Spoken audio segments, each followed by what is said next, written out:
Hello दोस्तों, तो आज हमारा जो मैथ का पेपर हुआ है डीएलएड 2026 का, इसका हम देखते हैं सॉल्यूशन कैसे किया था। तो सबसे पहले हमारा एक क्वेश्चन हमसे बहुविकल्पीय का पूछा गया था कि कोई कार है वो 1 लीटर पेट्रोल में x-5 किलोमीटर तक जाती है, तो x-5 लीटर पेट्रोल में वो कितनी दूरी तक जाएगी। बहुविकल्पीय का प्रश्न करवा रहा हूँ। पहला प्रश्न हमारा ये है। तो हमें करना क्या था, जब 1 लीटर में इतनी दूर जाती है तो इतने लीटर में कितनी दूर जाएगी, इन दोनों की हमें गुणा करनी थी। इन दोनों की बस गुणा करनी थी और कुछ नहीं करना था। x-5 गुणे x-5, और ये काय का सूत्र बन जाता है a माइनस बी का होल स्क्वायर। ठीक है, तो इसको हम क्या लिख सकते हैं, x-5 का होल स्क्वायर लिख दिया। अब इसको खोल दो, a माइनस बी का होल स्क्वायर क्या होता है, a square plus B square minus 2ab। तो एक ही जगह पर क्या रखा है हमारा x, तो क्या होगा x square plus B square, यानी कि 25 प्लस 25 माइनस 2ab। तो दूसरा हमारा बहुविकल्पीय प्रश्न हमसे पूछा था कि एक कमरा दिया था, उस कमरे की फर्श का क्षेत्रफल हमें बताया था कि 32 वर्ग मीटर दिया था। इसको ऊंचाई भी दी थी हमें, ऊंचाई हमें कितनी दी थी, 4 मीटर। आयतन निकालना था, आयतन में आपको करना कुछ नहीं था, बस क्षेत्रफल और ऊंचाई की इन दोनों की गुणा करनी थी। तो डायरेक्ट आपका बहुविकल्पीय है तो बहुविकल्पीय की तरह कर लो। 32 गुणा 4 कितना हो गया, 4 दूनी 8, 4 3 12, 128। आपके ऑप्शन में वर्ग में आंसर है, लेकिन नहीं, आयतन हमेशा घन मीटर में होता है। आपके जो पेपर में ऑप्शन दिए थे वो गलत दिए थे, मिस प्रिंट भी हो सकता है, लेकिन उसका सही आंसर आयतन जो है हमेशा घन मीटर में होता है, वर्ग मीटर में नहीं होता। अगला हमें तीसरा बहुविकल्पीय प्रश्न हमें दिया था कि x सेंटीमीटर भुजा वाले समबाहु त्रिभुज का हमें क्षेत्रफल ज्ञात करना है। तो सबसे पहले समबाहु त्रिभुज का हमको फार्मूला पता होना चाहिए। क्षेत्रफल क्या होता है, क्या होता है फार्मूला, √3/4 गुणे भुजा स्क्वायर, यानी कि भुजा की घात 2। भुजा दी है हमें, कितनी दी है, x सेंटीमीटर। बाकी फॉर्मूला ऐसे ही रखना है, √3/4 कितनी भुजा दी है, x सेंटीमीटर, यानी कि गुणा x स्क्वायर।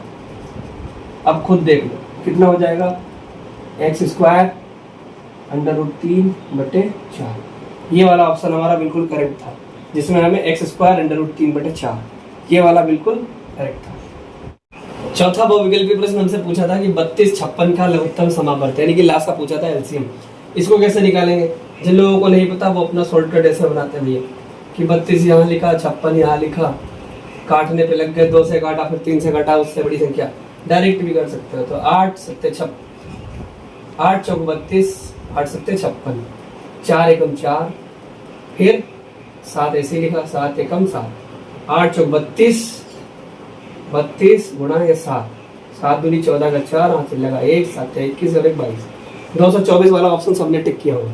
शॉर्ट तरीका क्या है, एक इजी मेथड, ये तो हमारा लॉन्ग मेथड है।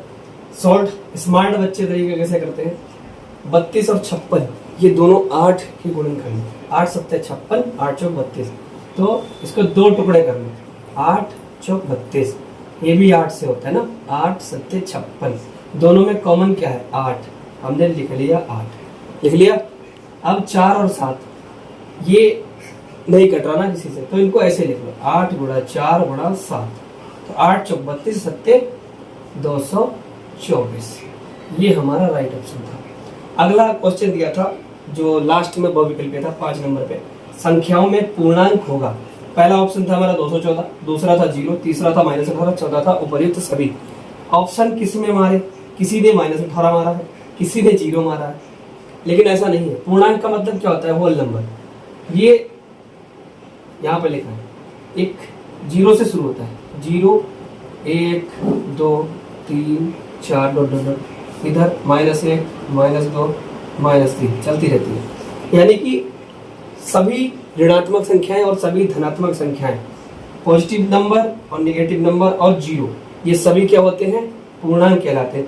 यहाँ पर पॉजिटिव नंबर भी दिया है, धनात्मक संख्या 214, ऋणात्मक संख्या -18 और 0 भी शामिल है, और सभी के सभी पूर्णांक है, तो इसलिए राइट ऑप्शन होगा उपर्युक्त सभी। तो अति लघु के हमसे सवाल पूछे थे, ये छठा सवाल जो आपके सामने है, 3 तथा 5 के गुणनफल को संख्या रेखा पर दर्शाइए। ये हमारा अति लघु का सवाल था, बहुविकल्पीय हम कर चुके हैं। सबसे पहले तो इसका गुणनफल कर लो, 3 तथा 5 का गुणनफल क्या होता है, 3 5 का गुणनफल सबको पता है 3 गुणा 5 15। इसको हमें संख्या रेखा पर व्यक्त करना है, दिखाना है, तो कैसे दिखाएंगे? तो 0 से शुरू करेंगे, याद रखना है 0 से स्टार्ट करेंगे, यानी कि 0, ठीक है। एक रेखा खींच लेते हैं, सबसे पहले तो एक रेखा खींच लेते लंबी सी, 0 से शुरू किया, 0 1 2 3 4 5 6 7 8 9 10 11 12 13 14 15। ऐसे हमें बिल्कुल खींच लेनी थी, लाइन खींच ली सीधी सी हमने, 0 1 2 3 4 5 6 7 8 9 10 11 12 13 14 15 तक, टोटल 15 है ना। अब हमें क्या करना है, 3 की इकाई के जो हमें 5 छलांग लगानी है, या तो 5 का हमें 3 के गैप देके बनाना है। कैसे बनाएंगे? 0 से स्टार्ट करेंगे, मतलब 0 से स्टार्ट करा यहाँ तक हो गया, 0 से स्टार्ट किया 1 2 3 यहाँ तक एक लाइन खींची, फिर 3 हो गया, 4 5 6, ठीक है ना, यहाँ पे आएगी, फिर यहाँ पे, मतलब वैसे करना है, मतलब 0 से 3, इसको ऐसे भी लिख सकते हैं, 0 से 1 2 3 4 5 6 7 8 9 10 11 12 13 14 और ये 15। इस तरह से आप व्यक्त कर सकते थे इसको, है ना, समझ गए? 5 5 का भी गैप ले सकते हैं, 0 से 5, 5 से 10, 10 से 15, ऐसे भी कर सकते हैं। अच्छा, ये सवाल तो आप कर लेंगे। 1 किलोग्राम सेब का मूल्य हमें दिया था x square minus X Y plus Y square. अब हमें बताना था कि x प्लस वाई किलोग्राम का मूल्य क्या होगा। तो 1 किलोग्राम सेब का मूल्य हमें पता है, इतना है, इतने का मूल्य कितना होगा, x प्लस वाई किलोग्राम का मूल्य कितना होगा। इसको करने के लिए इन दोनों की हमें गुणा करनी पड़ेगी। सबसे सरल क्या करना है, दोनों को लिख लो पहले, क्या करें, x प्लस वाई गुणा एक्स स्क्वायर वाई का स्क्वायर। अब ये बताओ, क्या ये सूत्र किसी का देखा देखा सा लग रहा है, नहीं लग रहा? A plus B A square minus A B plus B square, ये किसका सूत्र होता है? ये सूत्र होता है A cube plus B cube, यानी कि ए की घात 3 और बी की घात 3 का सूत्र होता है। तो डायरेक्ट इसको लिख दो यार, ए की जगह एक्स है, वाई बी की जगह वाई है, तो क्या करेंगे, एक्स की घात 3 प्लस वाई की घात 3, यही हमारा राइट आंसर हो जाएगा। जब इन दोनों की हम गुणा करते हैं तो हमें दिखाई देता है कि ये एक सूत्र बन गया है, जिसका नाम होता है ए की घात 3 प्लस बी की घात 3 का फॉर्मूला खोलेंगे तो ये होगा, यानी कि डायरेक्ट आंसर। अगला सवाल देखते हैं, 8 नंबर पे दिया है, त्रिभुज समरूपता की आपकी 2 शर्तें पूछी थी। दोनों शर्तों का आंसर क्या होगा, संगत कोण बराबर होते हैं, संगत भुजाएं समानुपाती होती है। ठीक है, समझ में आया? ये तो सवाल हो गया 8 नंबर। 9 में क्या लिखना था आपको, वर्ग अंतराल दिया था 25 से 30 की उच्च सीमा और मध्य बिंदु आपसे पूछा गया था। तो आप खुद देखिए, वर्ग अंतराल 25-30 में उच्च सीमा मतलब हाईएस्ट पॉइंट क्या है हमारा, तो उच्च सीमा क्या हो जाएगी, उच्च सीमा बराबर क्या दिख रहा है यहाँ पे 25 से 30 तक, यानी सबसे ऊपर क्या है 30, ये हमारी उच्च सीमा हो गई। मध्य बिंदु की बात करें, यहाँ पर लिख रहा है मध्य बिंदु, किसी भी चीज का मध्य बिंदु निकालने के लिए आधा कर दिया जाता है, मतलब इन दोनों को जोड़ना है और आधा करना है। 25 प्लस 30 बटे 2, 25 30 कितना हुआ, 30 20 50, 55 बटे 2, ठीक है, 55 बटे 2, 2 दूनी 4, 2 सत्ते 14, पॉइंट 2 पंजे 10, ये आपका आंसर निकल के आया था मध्य बिंदु का। अंतराल की उच्च सीमा 30 आई है और मध्य बिंदु निकालने के लिए दोनों को जोड़ेंगे, बट्टा 2 कर देंगे, आधा कर देंगे, तो हमारा मध्य बिंदु निकल आता है 27.5 निकला है। अगला क्वेश्चन दिया था 10 नंबर पे, बहुत ही जल्दी बता रहा हूँ, टाइम नहीं है। परिमेय संख्या 2/7 दी थी, 4/5 दी थी, इनके बीच की एक परिमेय संख्या निकालनी।